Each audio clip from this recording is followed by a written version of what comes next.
வணக்கம். நான் உங்கள் வாசன் ப்ராப்பர்ட்டி KR செந்தில் வாசன். தினமும் ஒரு தலைப்புங்கிற விதத்தில் மண் சார்ந்த விஷயங்களை விரிவாக என்னுடைய யூடியூப் சேனலான வாசன் ப்ராப்பர்ட்டி அப்படிங்கிற சேனலில் கொடுத்துட்டு இருக்கோம். இந்த வாசன் ப்ராப்பர்ட்டியை சப்ஸ்கிரைப் பண்ணிக்கிட்டா விரிவான தகவலை பெற்றுக்கலாம். நீங்கள் சப்ஸ்கிரைப் பண்ணுறதோடு இல்லாமல் பெல் பட்டனை கிளிக் பண்ணி அதில் ஆளுங்கிற ஆப்ஷனை கிளிக் பண்ணினீங்கன்னா உங்களுக்கு ரெகுலராக நான் சொல்லக்கூடிய விஷயங்கள் வந்துட்டு இருக்கும். உங்களுக்கு இதுக்கு மேலே ஏதாவது சந்தேகங்கள் ஏற்பட்டால் இதில் கீழே இருக்கக்கூடிய என்னுடைய நம்பருக்கு தொடர்பு கொண்டு வாட்ஸ்அப் மூலமாகவோ நேரடியாகவோ தொலைபேசி மூலமாகவோ தொடர்பு கொண்டு நீங்கள் விவரங்களை பெறலாம். வாங்க வீடியோக்குள்ளே போகலாம்.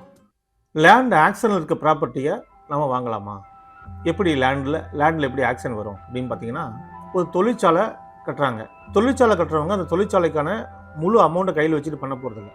அவங்க அந்த தொழிற்சாலை அமைஞ்சிருக்க இடத்த ஒரு வங்கியிலையோ அல்லது தொழில் முதலீட்டு கழகத்துக்கோ கொலாட்ரலாக கொடுத்து கடன் வாங்கியிருப்பாங்க. கடன் வாங்கி அந்த தொழிற்சாலை நடத்துவாங்க. அந்த தொழிற்சாலையில் நல்லபடியாக நடக்காமல் போயிருக்கலாம், அல்லது கால சூழ்நிலைகள் அது நடக்க விடாமல் நடந்திருக்கலாம். ஆனால் அந்த மாதிரி சுச்சுவேஷனில் அந்த கடன் கொடுத்த வங்கியோ அல்லது அந்த நிறுவனமோ இவங்ககிட்ட திரும்ப ரீபேமெண்ட் சோர்ஸ் எதிர்பார்ப்பாங்க. கட்ட முடியலை அப்படின்னு சொன்னால் அவங்க அதை ஆக்ஷனுக்கு உட்படுத்துவாங்க. அதுபோல் விவசாய நிலங்கள் இருக்குது, விவசாய லோனுக்கு நம்ம போயிருப்போம். வீடுகள் கட்டுறோம், வீடுகளுக்கு லோனுக்கு போயிருப்போம். எல்லாருமே கையில் பணம் வச்சுக்கிட்டு ஒரு வீடுகளையோ ஒரு இடங்களையோ வாங்குறதில்ல. மேக்ஸிமம் எல்லாமே ஒரு லோனை பேஸ் பண்ணி தான் வாங்குறாங்க. அந்த லோனை பேஸ் பண்ணி வாங்கும்போது அவங்க முன்னாடியே நம்மளுடைய ரீபேமெண்ட் சோர்ஸை பற்றி கவலையே படுறதில்ல. ஏன்னு கேட்டால் எல்லாருக்கும் ஒரு கனவு, வீடுங்கிறது வீடு, ஒரு இடம், ஒரு தொழிற்சாலை, ஒரு லேண்டு அப்படிங்கிறது ஒரு கனவு. வாங்குகிற வேகத்தில் அவங்க எப்படியும் சரி பண்ணிடலாம் அப்படிங்கிற நம்பிக்கையில் வாங்குவாங்க.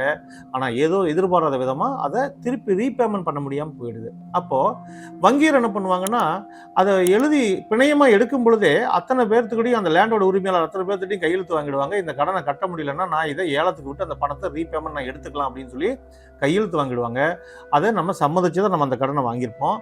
ஆனால் அந்த கட்ட முடியாத சூழ்நிலையில் அவங்க 1, 2, 3 அறிக்கை நமக்கு நோட்டீஸ் கொடுப்பாங்க. நம்மளால் திருப்பி ரீபேமெண்ட் பண்ண முடியல அப்படின்னா அவங்க என்ன பண்ணுவாங்க, பப்ளிக் நோட்டீஸ் கொடுப்பாங்க. இந்த சொத்தை நாங்கள் ஏலம் விட போகிறோம் அப்படின்னு பப்ளிக் நோட்டீஸ் கொடுப்பாங்க.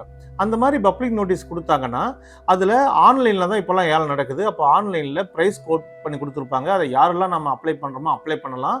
அப்ளை பண்ணோன்னா யார் இதில் ஹையஸ்ட்டு கோட் பண்ணுறாங்களோ அவங்களுக்கு அந்த இடத்த ஏலம் விட்டுருவாங்க. அந்த ஏலம் விட்டுட்டா அந்த இடத்த அந்த வங்கியரை நேரடியாக ரெஜிஸ்ட்ரேஷன் ஆஃபீஸ் வந்து ரெஜிஸ்டர் பண்ணி கொடுத்துருவாங்க. ஏன்னா அதுக்கான பவரை பூரா அவங்க ஆல்ரெடி வாங்கி வச்சுருக்காங்க. ஸோ அதில் பொசிஷனையும் அவங்களுக்கு எடுத்து கொடுத்துருவாங்க. அப்போது ஒரு ப்ராப்பர்ட்டி ஆக்ஷனில் வந்தால் நம்ம எடுக்கலாமா எடுக்கக்கூடாதுன்னா அது லீகலைஸாக இருந்து தான் அவங்க லோன் கொடுத்துருப்பாங்க. அதை நீங்களும் ஒரு தடவை செக் பண்ணிக்கணும். யாராவது லோன் கொடுக்கும்பொழுது யாராவது வாரிசு விடுபட்டுருக்காங்களா, விடுபட்டு ஏதாவது லோனுக்குள்ளே இருக்கா அப்படிங்கிறதையும் பார்த்துக்கணும். ஏன்னா விடுபட்டு இருந்தாங்கன்னா அவங்க நாளைக்கு ஒரு கிளைமுக்கு வர வாய்ப்பு இருக்குது. அப்போ ஆக்ஷனில் இருக்க ப்ராப்பர்ட்டி எடுக்கும்போது, ஏன்னா நீங்கள் பார்ட்டிகிட்ட போய் நேரடியாக பர்ச்சேஸ் பண்ணும்போது நீங்கள் எல்லாமே செக் பண்ணுவீங்க இல்லையா, இது பேங்க் சொத்து அப்படின்னு சொல்லிட்டு சொன்னாலும் கூட உங்க உரிமை என்னன்னா, அந்த சொத்துல பேங்க்ல கொடுக்கும்போது எல்லா வாரிசுகளும் கையெழுத்து போட்டு கொடுத்துருக்காங்களாங்கிறத நீங்க செக் பண்ணிக்கணும். அப்படி செக் பண்ணிக்கிட்டு நீங்க எடுத்தா 100% வாங்கலாம். அது 100% லீகலானது தான்.